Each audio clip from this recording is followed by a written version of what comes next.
On va commencer par une intervention qui m'a été demandée pendant la pause par un groupe de personnes qui ont suivi, je ne sais pas comment dire, les personnes me diront mieux que moi, qui ont suivi les deux familles qui ont été accueillies sur la chapelle. Alors je crois que de ce groupe-là, il y a une personne qui est chargée d'intervenir parmi ce groupe-là. Alors, je ne sais pas qui est cette personne-là, mais je veux bien la voir. Voilà, d'accord. Et on va vous passer le micro. Voilà, je suis une habitante de la Chapelle et nous avons donc formé un petit groupe de soutien auprès des deux familles qui sont accueillies par la municipalité en logement d'urgence à la Chapelle. Et on aurait une question à poser, c'est-à-dire vous avez largement souligné, je dirais, la potentialisation, si je puis dire, entre la mairie et les citoyens. Hein, c'est bien cet ensemble-là qui fait que vous avez réussi à faire quelque chose sur Indre.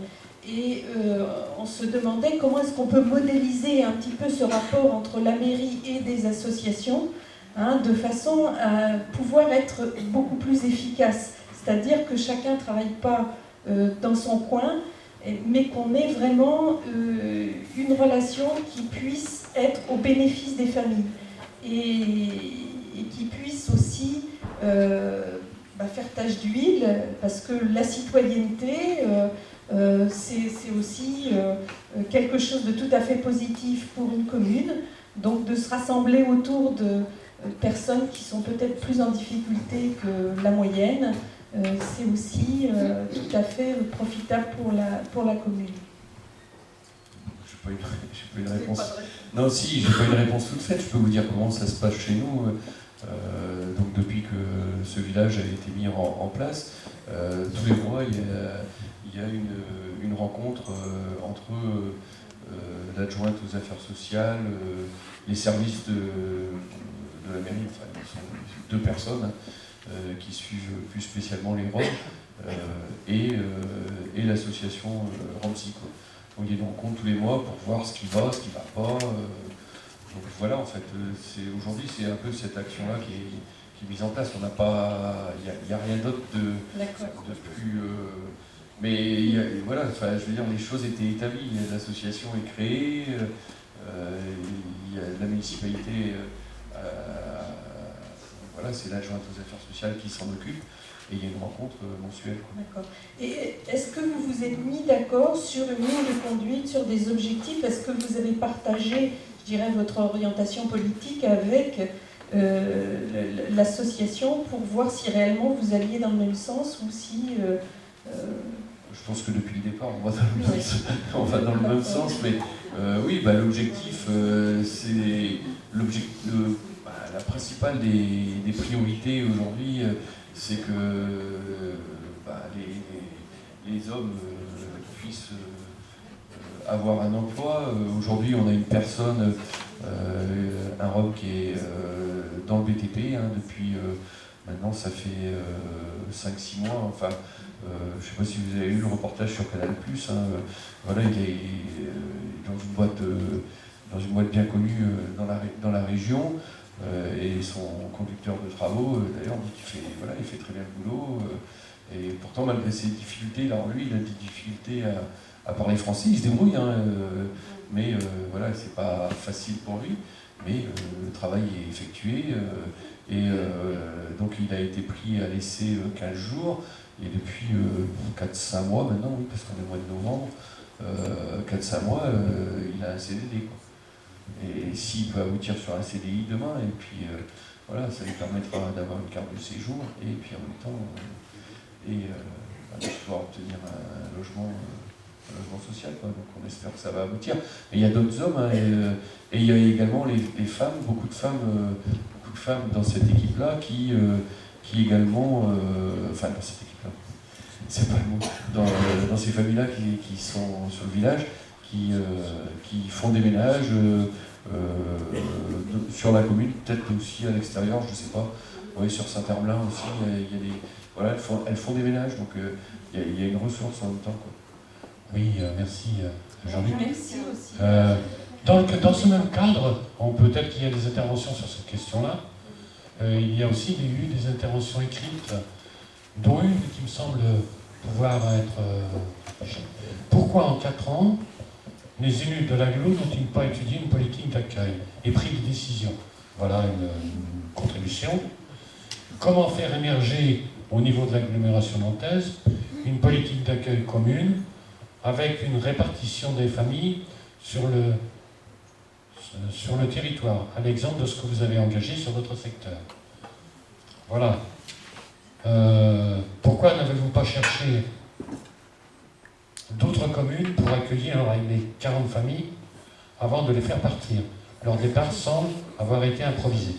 Donc moi, ce que je retiens au travers de ces interventions, un petit peu, c'est pourquoi n'y a-t-il pas une...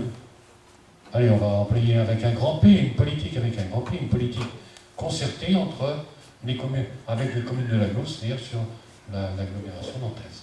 Voilà un petit peu la question qui est soulevée et auquel peut-être des gens qui participent à la soirée peuvent avoir leur point de vue et peuvent intervenir. Voilà.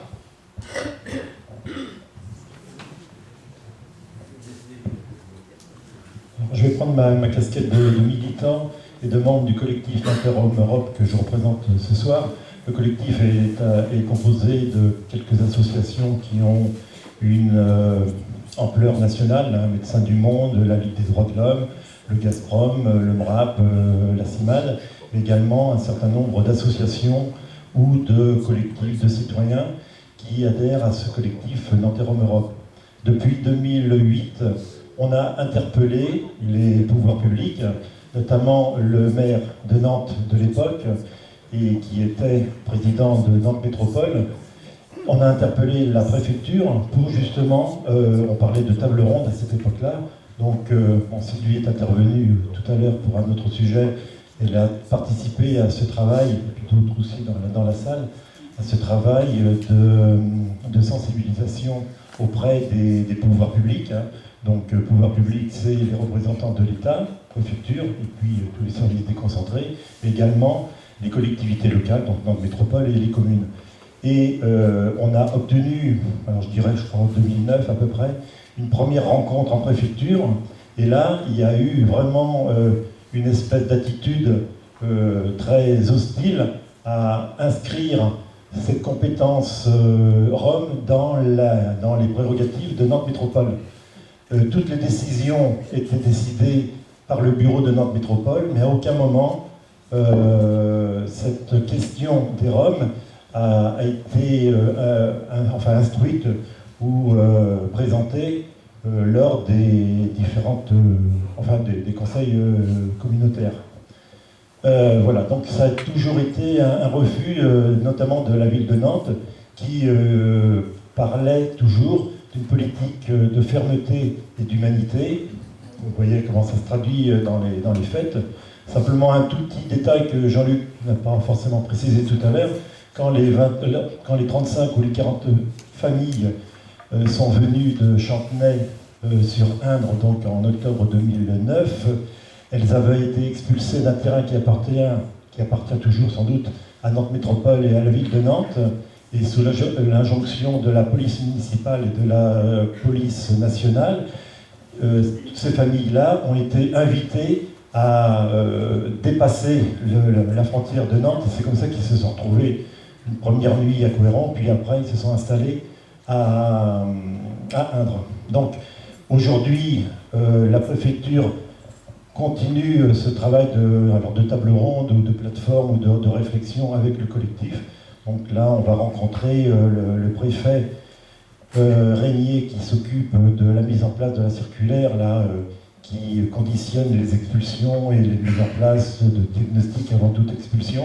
Donc on va le rencontrer la semaine prochaine.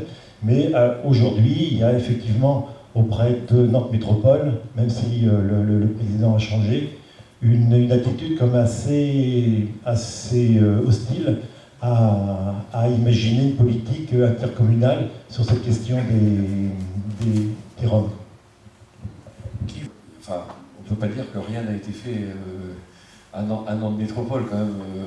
Enfin, et même sur la ville de Nantes, à une certaine époque, hein, je dis pas, peut-être aujourd'hui c'est un peu, voilà, il n'y a pas une réelle politique à Nantes Métropole, enfin, une réelle, de mon point de vue, il y a une politique de retour en Roumanie sous forme de projet, mais il y a peu de familles qui veulent. Alors c'est pas les 300 € de Nicolas Sarkozy, hein, faut pas, là c'est sous forme de réel projet. Hein. Mais il n'y a pas, en dehors du retour en Roumanie, où peu de familles n'ont pas vraiment envie, n'acceptent pas le challenge. Hein. Je ne sais pas combien de familles ça peut concerner sur les 200 familles qui sont sur l'agglo, mais ici je pense qu'avec les doigts d'une main, on aura fait le tour. Hein. Donc on a peu de familles qui s'engagent dans ce projet-là. Enfin, moi j'appelle tous les élus de l'agglo à se mettre, enfin tous les futurs élus, parce qu'on est en fin de mandat, et je pense que c'est le moment peut-être au début du mandat de se poser les bonnes questions, comment on fait, parce que comme je disais tout à l'heure, on voit bien que la méthode de l'expulsion ne résout rien. Alors c'est vrai qu'à un moment, j'ai souvent entendu, oui, mais l'appel d'air aujourd'hui, enfin, il n'y a pas plus de familles aujourd'hui qu'il y en avait il y a 5-6 ans, hein, enfin, à 10%, 10-15% près. Il n'y en a pas plus qu'auparavant. Donc, après, enfin, on en parlait tout à l'heure, il y a des familles qui ne veulent pas s'intégrer non plus. Donc, pas obligé de les garder non plus, hein. C'est pas, après, ça sera leur problème, quoi. Mais celles qui ont vraiment envie de s'intégrer, je pense qu'il faut se poser des questions. Et puis, enfin, on en a parlé tout à l'heure, il y a certainement des moyens. Enfin, moi, je parlais des moyens que peut nous apporter l'Europe, et qui peut nous permettre aussi en termes peut-être d'accompagnement, parce que en fait c'est ça aussi le problème, c'est qu'après c'est pas tout de dire bon, on va mettre en place des structures à la limite, mais s'il n'y a pas d'accompagnement social pour ces familles, de recherche de travail, alors le travail déjà est délicat pour tout le monde, mais trouver du travail pour tout le monde aujourd'hui c'est déjà délicat, mais en même temps déjà ils ont droit qu'à certains métiers, enfin normalement à partir de 1er janvier 2014, les choses devraient évoluer. Donc il faut que derrière il y ait tout un accompagnement, mais bon, je lance un appel, et j'en parlerai à la future présidente, qu'à un moment, il faut qu'on se pose des questions. C'est peut-être pas aujourd'hui, mais enfin, là maintenant, peut-être dans cette période-là, qu'on se pose les bonnes questions, quoi. Et qu'on soit en capacité, on va faire ça. Mais on voit bien aujourd'hui que les expulsions, ça ne résout rien. Ça ne résout rien, ça dérange le concitoyen, ça dérange les familles roms, parce que quand vous avez un enfant qui est scolarisé et que tous les 6 mois il change d'école, l'enfant ne va pas progresser énormément. Hein, enfin voilà. Donc, et pour les habitants et les riverains, c'est pas des solutions. Ils viennent. Bon, voilà, il y a un moment. Enfin, je pense qu'il va vraiment falloir qu'on se pose les bonnes questions. Mais il n'y a pas que la métropole, l'État aussi. Enfin, l'État représenté par le préfet doit aussi à un moment nous engager à trouver des solutions, quoi. Et bon, ça reste un vœu pieux. Alors, pour moi, pieux, c'est un peu difficile à dire, mais alors je vais dire un vœu, quoi. Un vœu tout court, quoi. Un vœu tout court.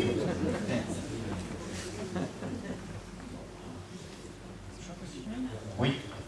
Oui, j'ai appris tout à l'heure qu'il y avait un groupe de personnes à la Chapelle qui suivaient les 2 familles qui ont été reçues là, sur la commune. Ça fait combien? 3 ans? 4 ans?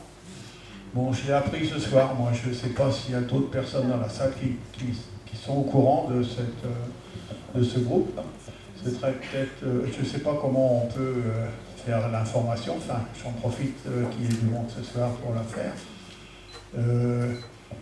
Il y a un exemple, entre autres, c'est un jeune qui devrait être scolarisé au collège, dans un collège de La Chapelle, et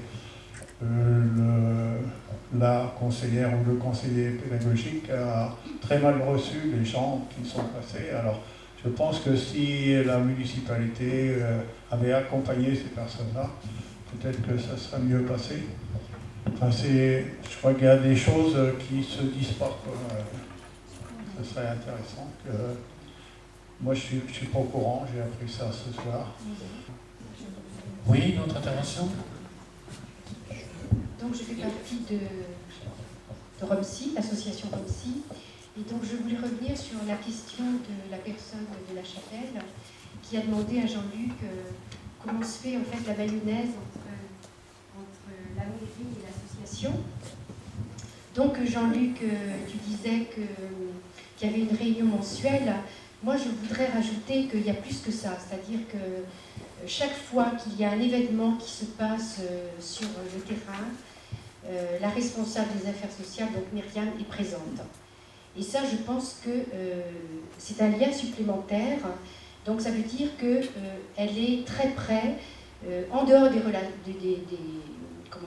réunions mensuelles, elle est très près de ce qui se passe pratiquement, je pense, au quotidien. Enfin, moi, je l'ai vu plusieurs fois.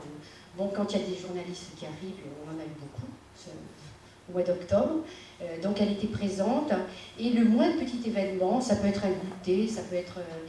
elle est là. Et je pense que c'est ça aussi qui fait que la mayonnaise porte. Je n'étais pas au courant. Il faut un peu ce qu'ils veulent dans cette équipe.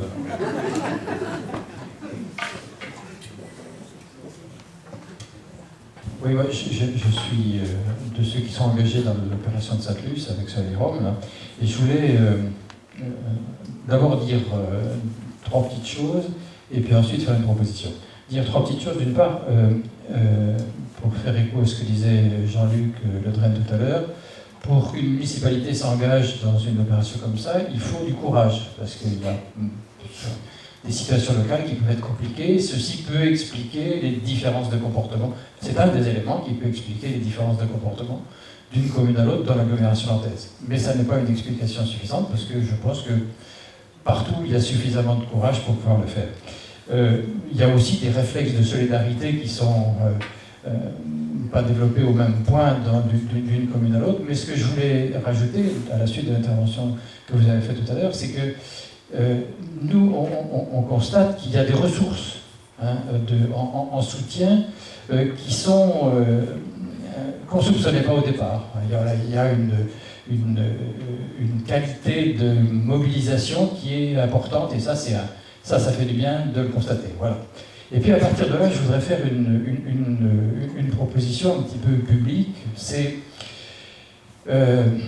est-ce que Jean-Luc Le Drain, maire de Indre, est bien connu dans l'agglomération nantaise pour son engagement sur la question des Roms, ne pourrait pas prendre l'initiative d'une rencontre, que moi je suis comme ça pour l'instant, mais le projet peut se modifier, entre les communes qui sont engagées dans des opérations de soutien un peu conséquentes vis-à-vis des Roms, et pourquoi pas avec les associations locales correspondantes, de façon à faire un petit peu...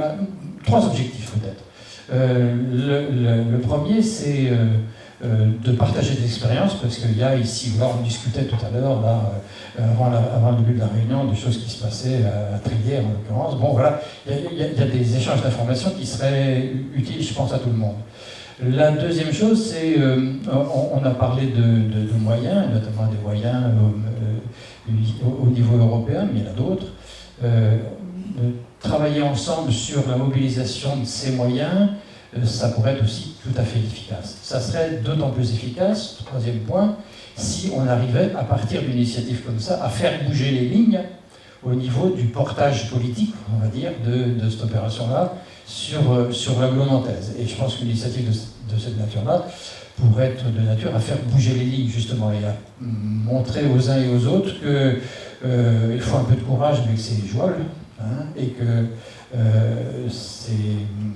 ça marche à la satisfaction et des citoyens et des Roms. Voilà, alors alors est-ce qu'il faut faire ça maintenant, avant les élections, de façon à pouvoir poser des questions aux différents candidats, ça peut être intéressant, ou est-ce qu'il faut attendre un petit peu, je ne sais pas, mais voilà, je voulais vous soumettre cette proposition. Eh bien, je suis ravi de donner la parole à Jean-Luc Legrand. Ça, c'est la patate chaude, là aussi. C'est refilé à la patate chaude 2 fois, là. Enfin, c'est possible, hein. Maintenant, voilà, il faut être entendu par les collègues, mais bon, il y a déjà des collègues de l'aglo qui nous ont apporté du soutien. Et donc, il y a des gens aussi extérieurs à l'aglo, hein. Je voudrais quand même rappeler Philippe Trottet et le regretté Émile Savary, hein, à l'époque, qui nous avait qui a accepté de prendre des familles, hein, sous leur coupe, hein. Donc oui, il y a certainement une possibilité, et puis que voilà, qu'on aille aussi voilà, tu l'as dit, hein, qui est une proposition certainement de fait aux futurs candidats, parce que bon, on connaît un peu les candidats quand même. Alors bon, il y a certains candidats que j'irai pas voir, hein, ça c'est clair. Non, mais je parle des... j'irai pas voir Madame Garnier, je dis très tranquillement, ça ne me dérange pas du tout. Hein. Donc les gens que j'irai pas voir, hein, avec tout le respect que je leur dois, hein, mais j'irai pas les voir, parce que j'espère que demain, ce ne seront pas eux qui seront à la tête de ces municipalités-là. Je veux bien échanger avec les futurs candidats, dire ce qui s'est passé ce soir. Après, je vais pas monter sur un cheval blanc et puis dire que tout va se résoudre toujours en main, mais bien sûr qu'il y a des choses à faire. Et c'est vrai qu'on a été sous les feux de l'actualité, on l'a pas obligatoirement souhaité, hein, ça a été beaucoup plus médiatisé qu'à Sainte-Luce, mais Sainte-Luce avait fait beaucoup de choses bien avant nous, donc il y a d'autres communes qui en avaient fait aussi, mais bon, Sainte-Luce, sur les villages de la solidarité, moi je vous dis très tranquillement, hein, on a pris exemple sur eux, hein, faut pas non plus, on n'a pas inventé l'eau chaude, hein, le jour où on a créé ça, et on leur a demandé comment c'était passé avec Philippe, avec la municipalité, on avait vu avec... C'est vrai qu'après, tout ça, il faut que ça structure, et puis qu'il y ait une parole qui soit donnée. Et après, il y a une chose quand même qui est importante, c'est il faut quand même penser aussi, il y a des villes qui accueillent, alors c'est pas le cas d'Indre aujourd'hui, parce que j'ai une question, on n'accueille pas de gens du voyage. Effectivement, on n'accueille pas de gens du voyage, on n'est pas soumis à la loi des plus de 5000. En même temps, on a 472 hectares sur la commune et on a 75% en zone inondable, donc moi je veux bien accueillir des gens, mais il faut savoir où les positionner. Hein, c'est pas chez nous qu'on pourra créer une aire d'accueil des gens du voyage, ça m'aurait pas dérangé. Hein. Alors on les a déjà accueillis, hein, mais de manière, bon, c'était illégal on va dire, hein, mais on les a accueillis quand même. Donc il faut voir tous ces problèmes. La problématique Rome n'est pas, il ne faut pas l'exclure de la problématique gens du voyage ou d'autres migrants. Hein. Faut que ce soit une politique globale. Il ne faut pas simplement dire on va donner toute l'action sur les Roms et puis attention les autres à côté on les oublie. Mais je pense qu'il faut trouver, le juste milieu, quoi. À Indre, c'est vrai qu'on est concerné que par les Roms, quoi.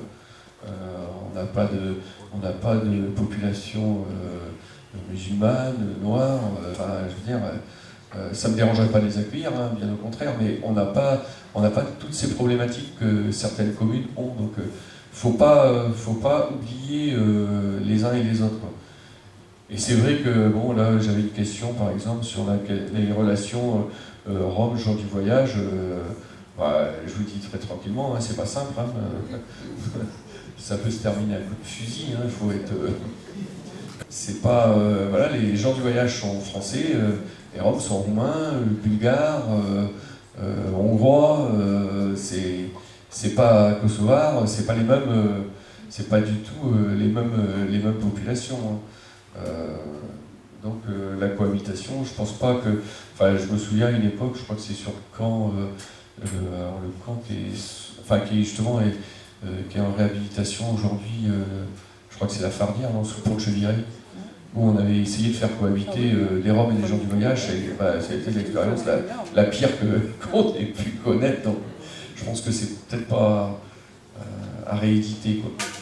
Mais bon, moi la proposition m'est faite, oui, ça ne me dérange pas d'aller voir les candidats et de leur en parler et dire que vous n'êtes pas, à mon avis, pas le seul à penser ça dans la salle ce soir, quoi. Donc oui, pourquoi pas. Et puis, c'est peut-être le rôle des associations de faire cette démarche auprès des candidats. C'est, je pense. Hein. Et là, il y a des questions qui pourraient être transformées comme proposition. La question, c'est pourquoi ne pas créer une commission spéciale au sein de Nantes Métropole? La proposition, c'est peut-être créons une commission au sein de Nantes Métropole, mais qui n'enterre pas le problème, hein, qui le fasse avancer. Et il y a une direction, Jean-Luc Le Rennes souffle, il y a une direction de la solidarité au niveau de notre métropole qui peut se prendre à bras le corps ce problème-là. Il y a juste un petit problème, c'est qu'il n'y a pas d'élu à la tête de cette direction aujourd'hui. Donc, voilà. Alors je me positionne. Hein, voilà. non, mais plus sérieusement, non, je pense qu'il y a une direction générale de la solidarité. Je pense qu'il y a quelque chose à faire. Il y a quelque chose à faire au niveau de cette. Il y a une possibilité, quoi. Donc, et je pense que bon, le fait qu'il y ait beaucoup de, que les questions tournent beaucoup autour de cet aspect-là, il faut l'envisager. Il faut soit l'envisager, au moins en parler et voir ce qui peut être fait demain. Oui. Une autre intervention? Oui, je voudrais rebondir sur ces questions-là parce que il a été question des gens du voyage. Il existe donc un syndicat mixte pour l'hébergement des gens du voyage qui est conduit par un élu, Alain Robert, et qui concerne donc toutes les communes de l'agglo et au-delà de l'agglo, des communes qui ne sont pas dans l'agglo mais qui sont concernées. Et donc la question des gens du voyage, elle a un lieu pour être traitée. Je ne dis pas qu'elle est complètement traitée, c'est sûr, mais il y a un lieu, une institution faite pour. Et la proposition qui était faite de fédérer les élus des communes qui ont accueilli des Roms, et avec les associations qui ont travaillé à cet accueil des Roms, fédérer ces gens-là en même temps, c'est un premier pas pour que soit pris en compte une question qui n'est pas la même, justement, que celle des gens du voyage. Pour appeler à créer une instance spécifique, mais qui soit effectivement avec des élus et des techniciens et des bénévoles. Les trois dimensions qui me semblent nécessaires pour qu'une action marche, c'est effectivement une volonté politique, une mobilisation citoyenne et des compétences techniques et professionnelles.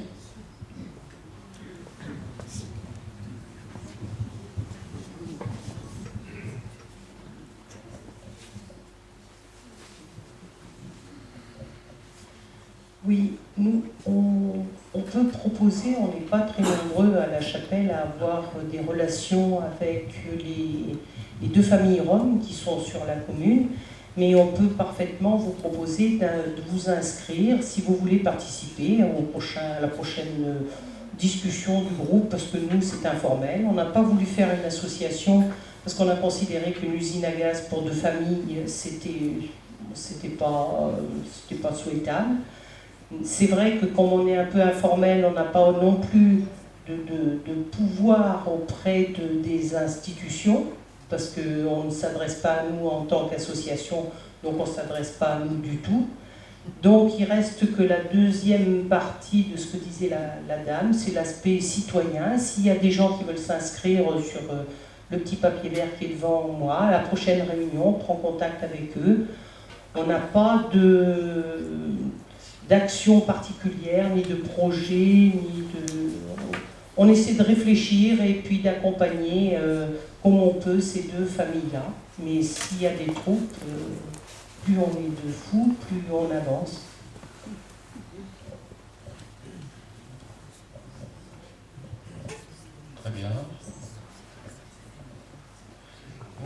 j'avais envie de passer... Oui. Excuse-moi.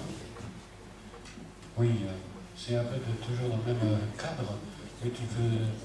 Là, je lis, hein. N'y a-t-il pas une contradiction de la ville de Nantes à expulser les familles, puis à allouer des aides pour le projet de Indre? Non, c'est la ville de Nantes qui a fait le choix d'expulser ces familles, et après, c'est la métropole qui nous a accompagnés. C'est pas pareil, quand même. La métropole, c'est 24 communes. Je rappelle, c'est pas simplement la ville-centre. Ça, c'est pas fait spontanément. Ah non, ça s'est pas fait spontanément. Bah non, métropole nous aide. On a fait une demande. Oui. On a fait une demande. On n'a pas attendu. Ah oui, on a eu une réponse assez rapide, quand même. Est-ce que vous êtes passé après? Peut-être, ouais. Je pense qu'on est passé après Saint-Luce, ouais. On a eu cette chance-là. C'est pour ça qu'on a attendu que vous fassiez le nécessaire. Pas...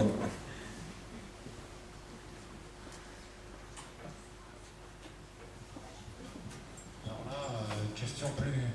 À moins qu'il y ait des interventions. Bon. Ouais. Donc, excusez-moi si je bute sur les mots, c'est le crayon, la personne n'a pas appuyé beaucoup sur le crayon, et c'est un petit peu difficile. Donc, nous sommes les propriétaires d'un terrain de plus de 3 000, 5 000, je ne sais pas, mètres carrés, 9 000, qui a été investi par les Roms en juin 2013. Ils viennent de repartir, ils vivaient dans la boue et sans aucun confort. 75 caravanes, 40 familles. Ils nous ont laissé des immondices innombrables. Où sont leurs devoirs? Là, je crois que tu as répondu qu'il fallait que les gens respectent un certain nombre de devoirs. La municipalité de Saint-Herblain nous a proposé un nettoyage du terrain par une entreprise au prix de, je ne dis pas de bêtises, 20 000 €. Mais que, oui, que nous ne pouvions pas payer, qui va nous aider à nettoyer? Pourquoi autoriser les Roumains à venir en France alors que rien n'est fait pour eux? Comment intégrer encore 40 familles? Voilà, à la réflexion de chacun. Oui. Je réponds comme je peux, hein. Je ne suis pas à la place de la mairie de Saint-Herblain, hein. Donc, nous, ce qu'on avait fait, nous, dès le départ, parce que moi, je me souviens, quand ça s'est produit, hein, quand ils sont arrivés, c'était à peu près, on avait autant de familles, hein. Nous, ce qu'on avait mis en place tout de suite, que j'avais demandé, alors, qui m'a été refusé par le directeur du pôle à l'époque, j'avais demandé tout simplement 2 bennes, et on me dit non, je dis pardon, attendez, je dis, il est hors de question, vous allez poser 2 bennes et vous viendrez les chercher, et vous viendrez les enlever. Donc là, je ne sais pas s'il y a eu une demande de bennes d'effectuer, s'il y avait des bennes sur place, hein, j'en sais rien. Nous, ça s'est passé de cette manière-là, et notre policier municipal allait vérifier que les déchets étaient bien mis au bon endroit. S'il y avait des choses qui traînaient autour des bennes, les déchets étaient remis dans les bennes, hein. Il n'y avait pas de cadeau de fait, quoi, ni plus ni moins. Donc, effectivement, hein, si vous laissez faire, nous, pas loin de la commune d'Inde, on a le camp aujourd'hui, ça fait un petit moment qui dure, à côté de la déchetterie de Touga, hein. Voilà, il n'y a rien qui est fait. C'est à 600 mètres de la ville d'Indre. C'est pas à nous d'intervenir, quoi. Malheureusement, je le dis, c'est lamentable, mais qu'est-ce que vous voulez qu'on y fasse, nous, quoi? On peut pas intervenir sur le territoire de la commune voisine sans l'autorisation institutionnelle, quoi. On n'a pas le droit de le faire, donc on voit ce qui se passe, ça nous désole. Alors par contre, alors là, d'emblée, on nous a demandé d'accueillir des enfants dans les écoles. Nous, on a refusé. On a refusé d'accueillir ces enfants-là. C'est pas parce qu'ils étaient roms, on a refusé. tant que la politique de Saint-Herblain conduit à ça. Donc, si, voilà, c'est tout, hein, ça ne nous empêche pas de nous entendre avec nos amis herbinois, mais il y a certains sujets qui fâchent, ben, on se fâche, et puis voilà, c'est tout. On ne peut pas nous demander d'un côté d'accueillir des enfants, et de l'autre côté mener une politique de la fermeté, parce que là, il n'y a pas d'humanité, je suis désolé. J'en ai parlé à la personne, enfin, au maire et à la personne. Enfin, de toute façon, moi je vois beaucoup de villes quand même, certaines villes de l'agglo, la personne qui est en charge de la problématique Rome, c'est l'adjoint à la sécurité. Ça dit tout. Ça dit tout. Chez nous et dans d'autres communes, je pense à Sainte-Luce aussi, ça a été l'adjoint aux affaires sociales. Après, c'est pas qu'on n'est pas ferme aussi, hein, attention, ça n'empêche pas.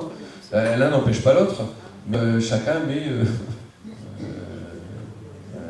Voilà, il y a un moment, le curseur, il faut le mettre d'un côté ou d'un autre.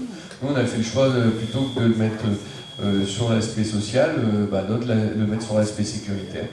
Alors, on voit ce qu'il en résulte. Hein. Ils ont autant de problèmes que nous. Hein.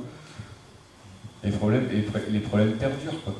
Donc là, moi, je suis désolé pour les gens qui étaient propriétaires de ce terrain-là, mais effectivement, hein, alors après, je ne sais pas si c'est aux propriétaires de payer 20 000 € quand même le nettoyage de terrain. Enfin, moi, ça me surprend un peu, hein, quand même.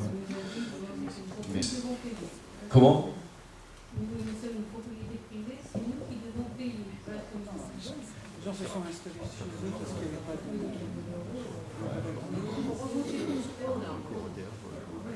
Oui, si vous voulez intervenir, on passe un micro, mais... Je suis un Rome, je habite à Andre. Désolée pour la famille, pour la propriété, pour la terrain. Je voulais expliquer un petit peu pourquoi ça passe comme ça tous les jours. Parce que quand les Roms, on n'a pas la chance, comme nous à Andre, comme le maire Jean-Luc, on a donné la chance, on a dit oui, qu'on reste sur la terrain. Nous, quand on était partis, chacun, le terrain, il était propre, il était nettoyé, il était impeccable. Parce qu'on n'a pas laissé la policier qu'on vient pour expulser. Ça, c'est la première fois. La première chose, c'est très important. Parce que les Roms, tous les jours, jamais des personnes viennent pour s'occuper de les personnes qui ont entré dans la terrain. Je ne sais pas si c'est privé, si c'est de la public, je ne sais pas. On reste là-bas, après, la police vient intervenir et dit, vous partez. Hein? Et on vient dans l'explosion. Les Roms, on était obligés qu'on parte comme pu. On laisse les terrains, on laisse des affaires, on laisse, je sais qu'on laisse vraiment, on laisse beaucoup de misère, on laisse des choses. Et parce que nous, quand on était à la terrain, nous on a dit, c'est moi personnellement que je dis, monsieur maire Jean-Luc, si vous avez confiance, vous faites un propre avec nous. Et nous, on promet en face qu'on a fait une grosse réunion, que déjà elle a dit tout à l'heure. Moi je dis, moi je promets en nom de tout le Rome qu'on était dans la CAM, qu'on va respecter, on va intégrer, on va faire tout le nécessaire, si vous êtes d'accord pour laisser nous à la terrain. Parce que nous, quand on donne les affaires à l'école, et quand vous voulez chercher du travail, ou je fais un cours de français, la police vient, on doit la exploser. Chacun, je suis obligée, de 2012, que je portais mes enfants partout à l'école. À Nantes, à Saint-Cloud, à Rosé, à Sorigné, chacun que je suis. Et comme ça, on était débordés, les Roms, ils étaient débordés, les Roms, ils n'étaient pas stables, ils n'étaient pas tranquilles. Les Roms, plusieurs fois, le stress, le psychique, il n'est pas normal. Parce qu'il n'y a pas d'électricité, il n'y a pas l'eau, la police vient, il n'y a pas de travail, il n'y a pas tout ça. C'est catastrophe. Et comme ça, on regarde comme sort parc pour chercher d'autres terrains, on ne fait pas de ménage, il n'était pas tranquille qu'on fait des ménages, parce que si le mairie appartient via son occupe de la famille là, c'est quelqu'un de Rome que va, moi, quand je vois que tous les collectifs, tout de la Hand, et a dit oui. Nous, on a formé tout de suite des groupes de Roms, 5 personnes, des femmes et des hommes, qu'on a commencé, que nous, on a commencé à faire des ordres de la terrain, de ménage, de tout ça, quand le Michel, le municipal, vient, et trouver tout propre. Si c'est pas propre, via Médalia, c'est pas bien là. Et moi, tout de suite, je dis, je m'en occupe tout de suite. Et d'autres missions, Corving aussi. Des personnes aussi qu'on a fait des efforts. Bah, parce que nous, je sais qu'on était tranquille, je sais que nos enfants étaient à l'école. Le maire, on ne peut pas accepter que la police vienne, qu'on donne des explosions. Jusqu'à quand on a partout avec le collectif, avec Jean, partout le mairie, on rencontrait le mairie, tout ça pour accueillir des familles. Et après, nous on était prêts, tous les jours qu'elle était partie, les policiers, tout ça, le terrain, il était propre, il était tout, on laissait rien. Et comme ça passe par nous. Si la police vient, s'il donne des explosions, toujours, comment la famille, on reste pour faire des ménages, on fait de tout ça? C'est pas possible. Désolé vraiment pour la famille et pour les d'autres terrains. C'est ça la situation. C'est pour ça que les Roms, on part comme ça.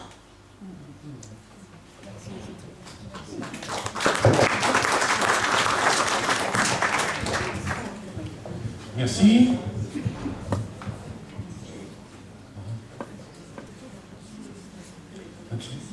Oui, alors c'est peut-être, on va peut-être interpeller Philippe Barbeau sur ce petit passage. Où passent les fonds européens débloqués pour l'intégration des Roms de 40 millions d'euros? Je croyais que c'était plus important que 40 millions. C'est sûr que je ne les ai pas vus passer. Hein. Voilà. Les fonds européens, jusque dans les années 2010, étaient destinés aux pays où les Roms étaient originaires. C'est-à-dire qu'il y a des fonds européens qui étaient versés à la Roumanie ou à la Bulgarie ou à la République tchèque, enfin dans les pays où il y a une population assez importante de Roms. Notamment nous à Nantes, on avait interpellé justement la préfecture pour se renseigner si la France pouvait bénéficier de ces fonds européens. Et à cette époque-là, Jérôme Richard, qui était chargé par Nantes Métropole de cette question de présence des Roms sur l'agglomération nantaise, nous avait donné la réponse. C'était il n'y avait pas de possibilité d'utiliser ces fonds européens pour les pays qui accueillaient les Roms. Maintenant, je pense que les lignes bougent un tout petit peu. Et depuis 2011-2012, il y a cette possibilité de bénéficier alors, sur des fonds FEDER ou autres, hein, ces enveloppes-là de l'Europe.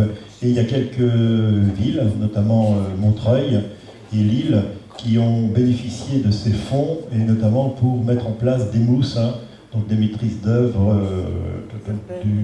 urbaines et sociales, voilà.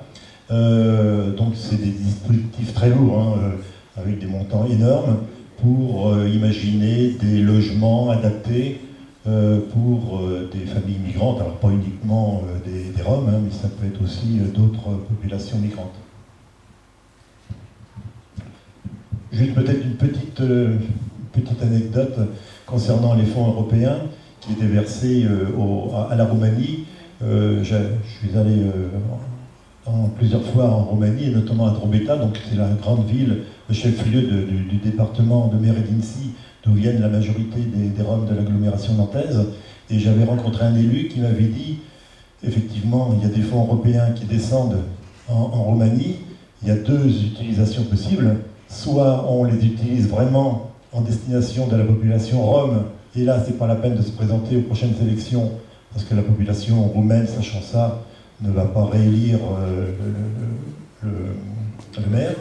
Ou l'autre utilisation qui est beaucoup plus fréquente en Roumanie, où la corruption est un peu le sport national, eh bien c'est des détournements, on dit, c'est ça, oui, d'argent, et puis on utilise cet argent-là à d'autres fins qu'à destination de la population rome. Il existe quand même quelques communes qui utilisent à bon escient cette enveloppe de l'Europe pour justement, et moi j'avais rencontré à côté de Cluj, une petite ville à Parida, qui effectivement avait une politique très volontariste d'aide pour les familles. Donc il y avait des actions pour aménager les quartiers, pour créer des emplois réservés à notamment Rome ou à des populations très marginales.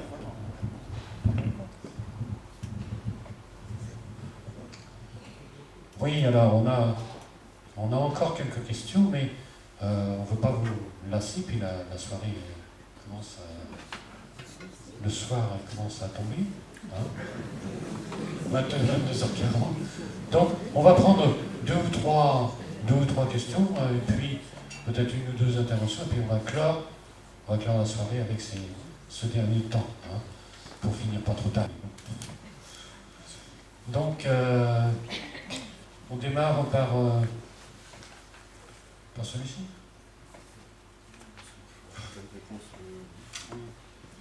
Une question qui nous a été posée, la scolarisation des adolescents. Comment ne pas désinvestir le scolaire lorsque le décalage devient trop important? Alors je ne sais pas si c'est par rapport au décalage, entre un enfant, je sais pas, parce que là on parle de collège, non, c'est carrément, non, peu importe, primaire ou collège. Ah oui, des adolescents, donc c'est au collège.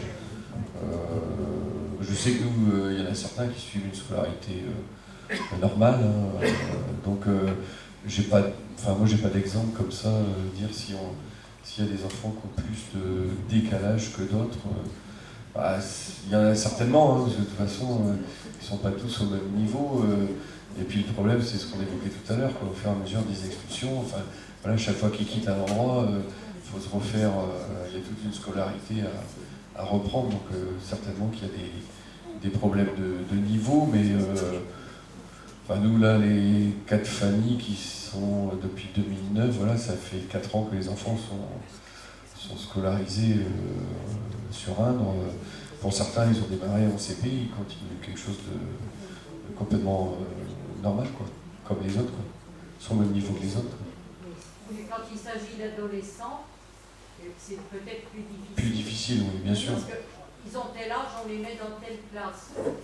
Mais on leur propose, est-ce qu'on leur propose quelque chose d'adapté? Je sais Parce pas. que oui, ils sont scolarisés. Pas toujours, apparemment. J'ai pas la réponse, hein, madame, je suis désolé, mais... C'est une question. Oui, bien sûr. Là-bas, David. Oui, c'est sur le cellier, nous avions des adolescents de 15 et 16 ans au départ. Ils ont été scolarisés au collège de Ligné.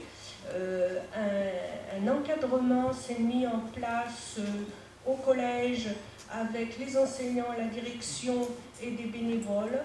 Il y a eu des cours spécifiques de données 2 fois 2 heures par semaine, où au départ ça a été très très bien, et puis, en septembre, et puis au fur et à mesure des mois,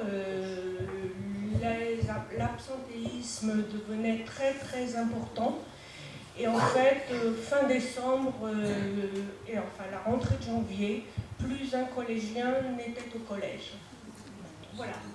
Il y en a un qui est reparti en Roumanie pour se marier, il avait 17 ans.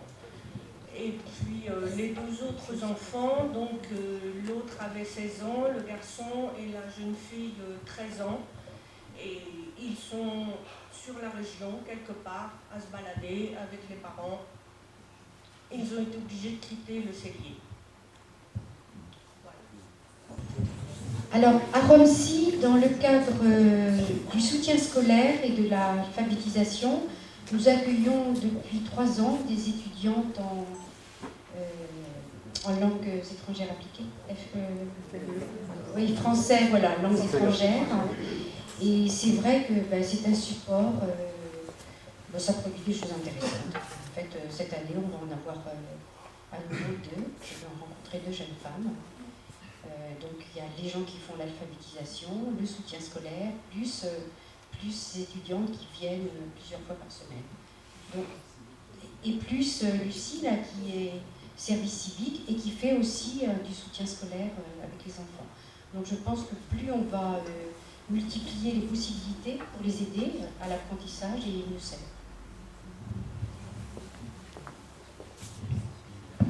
Moi, je voudrais juste demander dans la salle combien de, vous levez la main s'il vous plaît, combien de personnes scolariseraient leur enfant ou handicapé ou en grande difficulté scolaire, voire illettré, parce qu'il a 14 ans, on le met en 4e, et parce qu'il a 15 ans, on le met en 3e.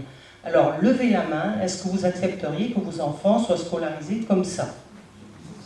Eh bien, il n'y a personne, mais il y a les Roms. Ils ont 14 ans, ils sont en 4e, à la Chapelle-sur-Erne.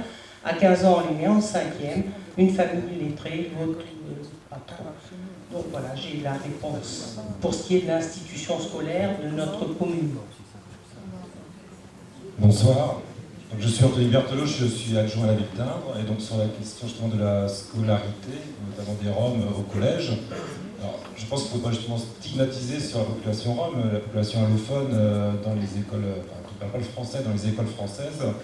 Les Roms ne sont pas les seuls, il y a plusieurs cultures. Aujourd'hui, on voit le décalage justement de l'institution par rapport à l'accueil de ces enfants. C'est vrai que lorsqu'on est né en France, on est rentré à l'école depuis le plus jeune âge jusqu'au lycée, les choses se passent plutôt bien en partie, parce qu'on voit bien que c'est même pas pour tout le monde. Aujourd'hui, il y a une réforme des rythmes scolaires, donc ça prouve bien que le système français est défaillant. Il y a plusieurs cultures françaises de personnes qui vivent en France qui ont des difficultés avec le système scolaire.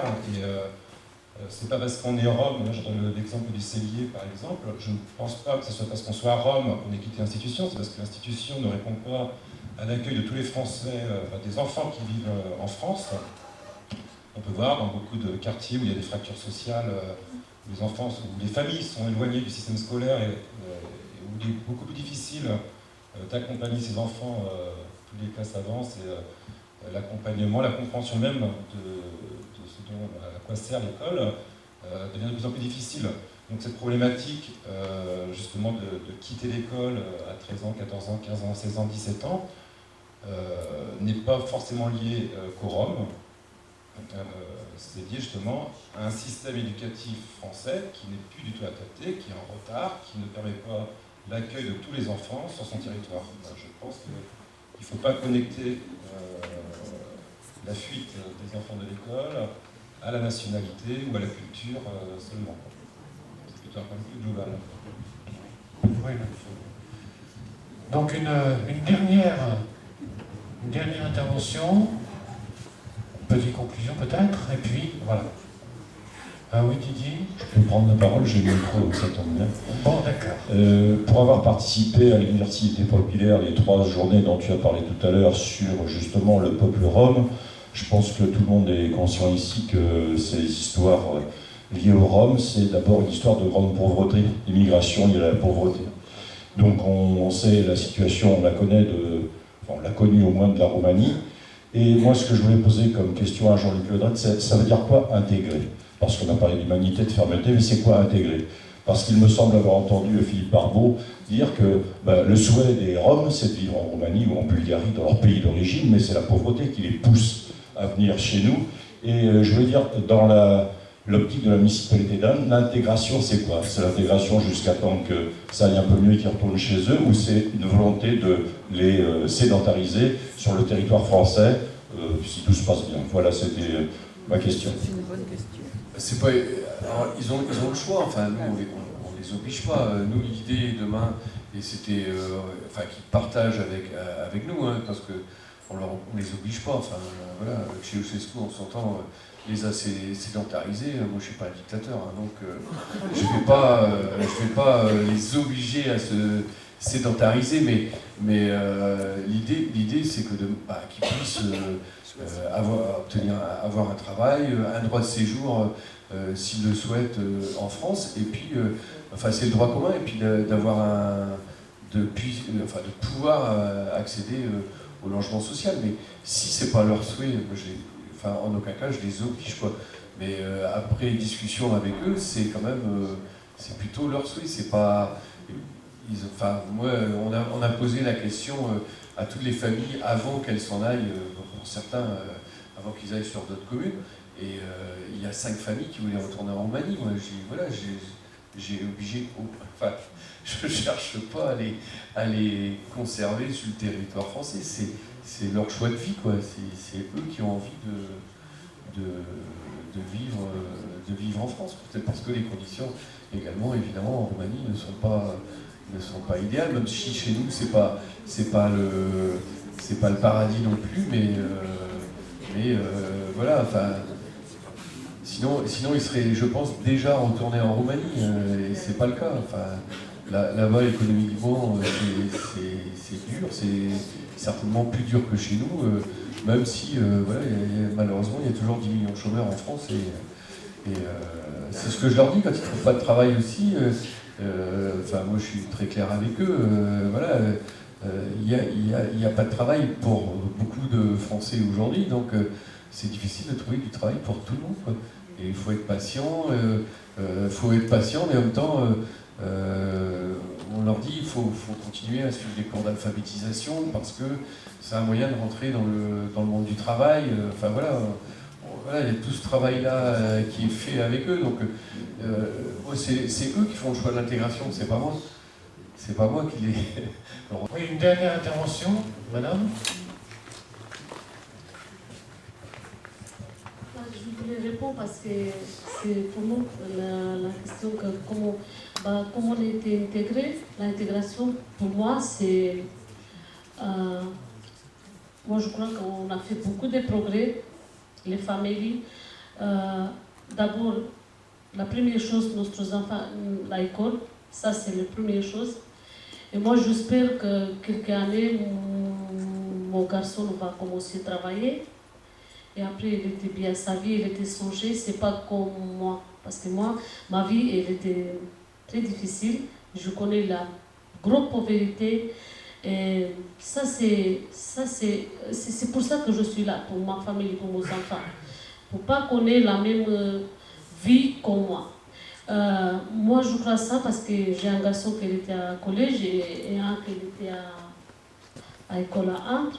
Et la course d'alphabétisation, on a fait pas de 4 ans, on a fait toutes les années, on a fait beaucoup de progrès, on a commencé à écrire et lire, on a commencé à travailler. Moi, je commençais à travailler, je fais des ménages de familles particulières à Andres. Et je travaillais dans une banque à Crédit Mutuel, je fais des ménages, je travaillais plus de 3 mois. Je remplaçais à Enda, Douda, et je fais un projet avec Jean et Nicole. Je commençais à faire la cuisine. Ça, c'est mon projet que j'ai envie, que je fais la cuisine. On a fait 1000 des livres de cuisine. Chaque jeudi, on fait des cuisines. On a même 60 personnes qu'on commande. On fait un plat, le manger, le dessert, du pain, rhum, tout ça. Et je suis très contente pour le projet-là, parce qu'on a fait beaucoup de progrès. Il y a beaucoup de gens qu'on connaît, même à Paris, on a téléphoné à Jeanne, elle a pris des recettes. Et j'ai envie que je continue pour avancer. Même des femmes de la terre, on travaille, on fait des ménages particuliers et on fait aussi, les hommes aussi travaillent. Et ça, c'est notre, ça c'est intégration pour nous. Travail, français, école et après notre maison. Et après, on était exact comme un Français. On paye tout, on fait tout comme une famille normale. On ne voulait pas aller en Roumanie.